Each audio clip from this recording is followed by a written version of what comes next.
Welcome to the living room, where I'm going to be fielding questions from you guys that we take directly from the Discord. So, if you have a question you'd like to ask, join the Discord, throw it in there, and we just might select it to be answered. First question of the day comes from my fave, the icon, the legend, Dr. Phil McGraw. Thank you for submitting your question. Super excited about this one. If you could change one moment in your life, what would it be? Okay, well, we went there right away. This is a toughie. If I could change a moment in my life, what would it be? You know, I thought really hard about this, and I went through like college and the challenge and injuries and things like that, and I know you guys are gonna hate me for saying this, I don't think I would change anything. Now, there are some iconic moments and some special ones popped up, like, would you flip all the cards and go in against Johnny? Yes. Why? Because it taught me a valuable lesson. It taught me how to play the game, and I went on to win more. So, you know, maybe I would have won that one had I not been sent home, but maybe I don't win another one again, and I don't really learn how to play the game. And I think about, there's a lot of times I got hurt and had to transition out of certain sports. But if I would have never transitioned out of those sports, maybe I would have stayed in them, stayed for too long, tried to chase a dream. It didn't end up happening, and then I'm, kind of just working construction in Oklahoma. Be very different. Not bad, but it's just very different. So I definitely think I had to go through a lot of things to get where I am today, and I'm pretty stoked where I am today. Yeah, chaos theory. All right, our next question comes from Morgan. Thanks for submitting, Morgan. We appreciate you. What is your next goal in life? I got a few, Morgan. So glad you asked this one. Let me tell you, because I like talking about me. There's a lot to talk about. All right, here it goes. Next goal in life, big goal career-wise. Next goal is to sell my own scripted show. Now, I've acted in front of the camera, I've helped write, I've helped make them, but I want to sell and be the EP of my own scripted show. That's been a goal of mine for years, and I think this year is the year that it happens. And athletically, I'm really enjoying this triathlon kick I got going, so I'm going to see what happens here. And I'm super excited to announce that this year I've qualified for USA Triathlon Nationals happening in August of 2021. So my next goal athletically will be to go to Nationals and qualify for Worlds once I get there in Milwaukee. So from Worlds, you can go to the Olympics, you can do a lot of things, but the next goal is get to Worlds, and we'll see what happens in 2022. And in super relevant news, we have another question, this time from Lando. Here it is. Do you worry that all of your triathlon training will paint a huge target on your back for the challenge because it will be hard to beat you in a final? Well, Lando, no. I'm not worried about the triathlon training painting a target on my back, because if 3 wins and over $830,000 worth of winnings hasn't painted a target on my back already, I don't know what will. Also, from the time that I showed up on the challenge, nobody could beat me in a final anyway. So triathlon training really hasn't changed anything. It just kind of allows me to eat whatever I want now. And our next question is from our lad, Andy. I don't know why I got a Scottish accent because he's from Ireland, but I'm trying real hard. Alright. Have you always been super motivated and competitive? If not, what was that moment that flipped the switch? And what keeps you going now? I think that's how Andy would have asked it. It's a good question. Questions, Andy. See what you did there. I like how we use commas and ands because you got to sneak in 2 in. That's what we want, but I like that. Pushing the limits. Well, to get to your question, Andy, yes, I've always been very competitive and really motivated. My family is very athletic, very competitive. My father was a multi-sport, very high-level athlete. Myself, my brother, my mom, all of us we're very into athletics. Our mom pushed us really hard as well. Like, it was really awesome. She was out there, woo, yelling. AJ talks about my mom all the time and how she was so loud on the sidelines. But that's because she loves us. She wanted us to do good, and we did good. So yes, I've always been competitive, always been motivated. I'd say my number one driving force is definitely growing up with one hand. I mean, I was made fun of a lot as a kid through like elementary and middle school.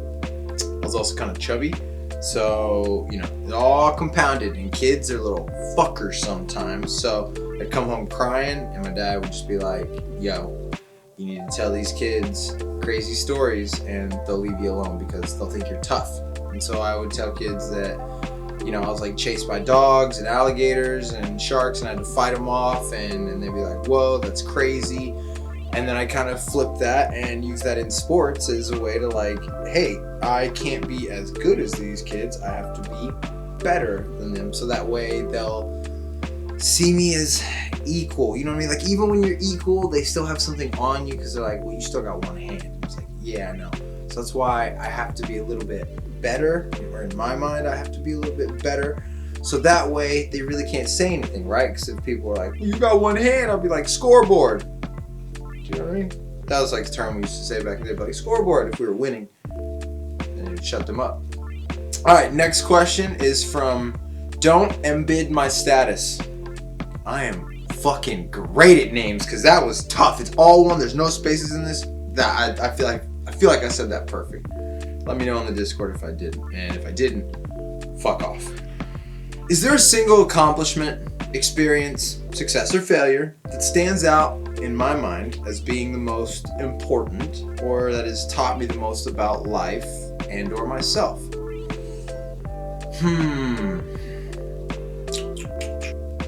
Yes. I think there was a pretty crucial time for me, and this was my senior year of high school. So baseball was like the thing that I loved, and like I was gonna go to college for this. I was gonna play, and I was like, I'm a one-handed player. This is crazy. I always got a lot of press for it, and then I got hurt, and I had to get my elbow reconstructed. It was my throwing arm, and it was a very long rehab process. And I tried to come back. I did come back actually. Came back and ended up throwing a no-hitter once I came back. But after I got hurt, it was a big injury. After I got hurt, it really took baseball and just athletics in general off the table for me. And up until that point in my life, athletics had been kind of everything. Like, it just, from where we're from, that's like all we did. Like, you were good at sports, you played football, and we're like, our town is like varsity blues. You know what I mean? Like, everyone just cares about how the team did in the game, whatever season it is. So for me, that's all I cared about was, getting a college scholarship and being an athlete. And then when my most valued asset, my right arm, was taken away, I really felt that I lost all my opportunities. So it forced me to really look at the creative sides of me, which is really what makes me the most happy. Like, I love competing, but what makes my heart happy is creating and bringing these visions to life, and working with my friends and getting to make believe real life and putting ourselves in these super cool situations. That's what I've always wanted to do. And had I not got hurt, I probably would have chased that athletic dream for a long time. All right, our next question comes from Slade. Thanks for writing in, homie. If your life were a book, what would the title of it be? There was actually a book written that was like pseudo about my life. It's called The Great Gatsby. I've been compared to this book a lot growing up. I'm like super mysterious, and like people are like, "Whoa!" I'm just kidding, guys. I'm just kidding. We all know that I'm like not the Great Gatsby. Oh my god! If my life were a book, what would it be called? The Guy Who Did Fun Shit, or the guy who did stuff that made him happy. That's what I'm trying to do, right? And they say fake it till you make it. So I'm just really enjoying life. I got my boys, my family around me, and we're doing what makes us happy.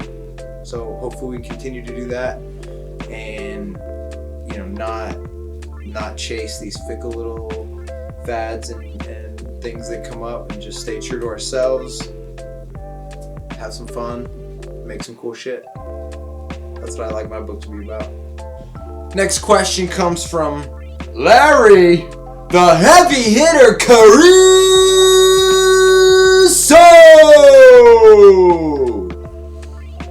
I really like the Buffer brothers, but whatever.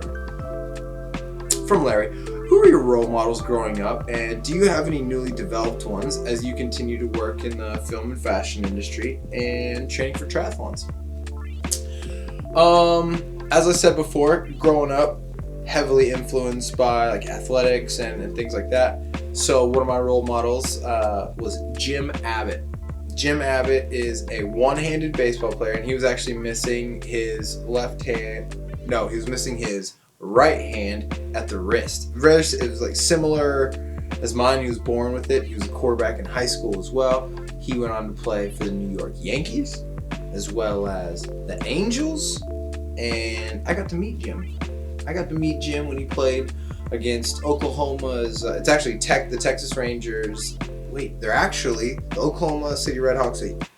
Fucking it, I'm gonna get this whole thing about the goddamn baseball team. Nobody cares about the baseball team. The fact of the matter is, Jim Abbott came to Oklahoma City and he played a game there, and I went to the game when I was like 10, 11 years old, and I got to meet Jim Abbott. And I got to talk to him for a long time, and he gave me a bunch of advice. But the number one piece of advice that stuck with me was, he goes, "Kid." He actually used my name, Jordan, but we all legends say kid. Kid, if there's anything I could leave with you, it's this. What do you do if the ball gets hit back to you and you don't have your glove back on? I said, "You catch it barehanded?" He said, "No.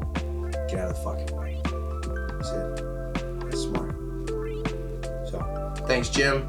I appreciate it. Still hope you're doing well. Maybe. Oh, Jim, you should come on the show. Holy shit.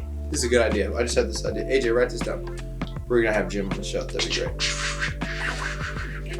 And do I have any role models now? I definitely have role models now. Definitely more than one. I'd say specific to the film industry and everything. Who I've always really liked in the film industry was Seth Rogen. I really like that this guy he sticks to what makes him happy. He always has his friends around him. He goes and he'll have them produce some stuff. He'll be in their stuff, and then they come in there in his stuff. So I've really always enjoyed how he operates. Everything I hear about him is all good stuff. So I love hearing when role models are good people too. I think he's a good guy. I love what he's doing. I love the movies he makes, and who doesn't love to laugh? So I definitely love Seth Rogen in that regard. And then this is a weird one, but lately I've really been putting Mr. Tom Cruise on a little pedestal. Look, I know he's weird, and he was on the couch and everything. He has that like maniacal laugh, but I don't know that we have any badass American action heroes anymore. Where have they gone?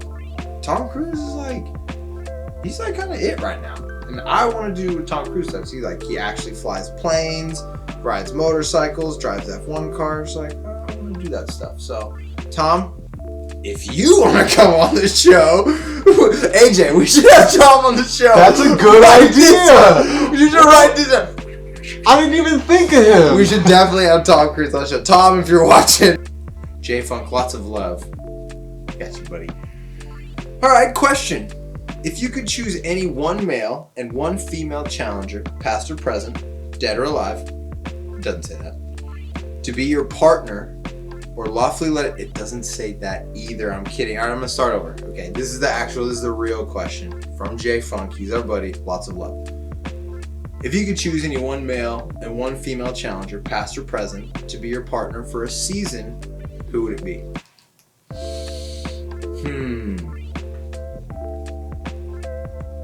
Who would it be? Okay, I've got it. I think if I had to have a male partner, I'm definitely choosing Turbo because he's one of my best friends, and I think that would make great television. One of those is true. Now, I do have another choice. The female partner that I would choose, I got to team up with this lovely lady once in a challenge, and everyone, whenever we got paired together, everyone was like, "Oh, sucks for you, man." And I was like, "No, we're gonna do great." And you know what? We did great. We got second that challenge, and ever since then, I've always wanted to compete with this person for a whole challenge and go wreck shop, and then be like, "See, everyone can be a badass." I want to partner with Jazzy, Miss Jasmine. And on Free Agents, Jazzy and I got paired together to drive this car and do this, run this race. And we had to get on this bike and like steer each other like backwards and everything. And we kicked ass. And we got second. And I've always wanted to play that out. So Jazzy, if you're out there, if you get a call and they say that you can pick any partner, pick me because I'm gonna pick you. So thanks. That's it. That's all the questions we have. Thank you guys for coming to the living room. Mia, thanks for not farting. She farts a lot, but she didn't fart today.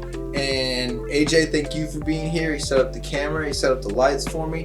And most of all, thank you guys, the patrons and the ones hanging out in the Discord, for sending your questions. Super appreciate it.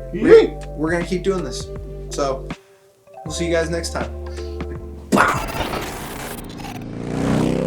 We're gonna go all out.